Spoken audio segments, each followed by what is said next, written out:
Hey guys, welcome back to our channel. In this tech tutorial video, we're going to show you how you can leave comments inside work items and issues, for example, for your other project or team members. You can do that for any work item or issue inside your projects on Jira.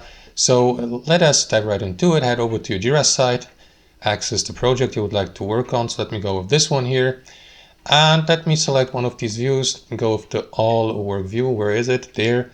To get a better overview of all ongoing work items within that project. So simply click into the given work items or issues key. Let me go with that one here. And you guys inside that window, you'll be given the opportunity to leave comments if you're working on the given work item. To do that, click into comments here under activity. And yeah, you will see that field below. Click into it and enter your or type in your comment, like, I don't know, example comment, something like that. You may customize, of course, everything. You can change the text from heading 1 to heading 2 and so on and so forth. Apply bold letters, italic letters, underline, strike through, subscript, superscript. Create a bulleted list, a numbered list, change the font color, embed, for example, a code snippet, for instance, insert elements, mention someone, attach images, videos, and other files, add hyperlinks.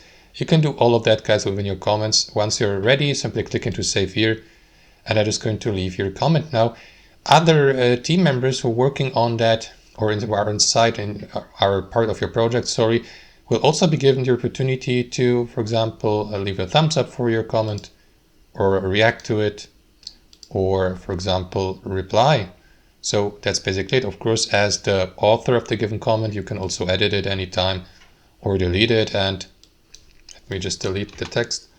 And that's basically it, guys. That's how it works. You may also delete it by clicking into these 3 buttons. That's how it works. Hope you enjoyed this video, got some value from it, and we'll catch you later.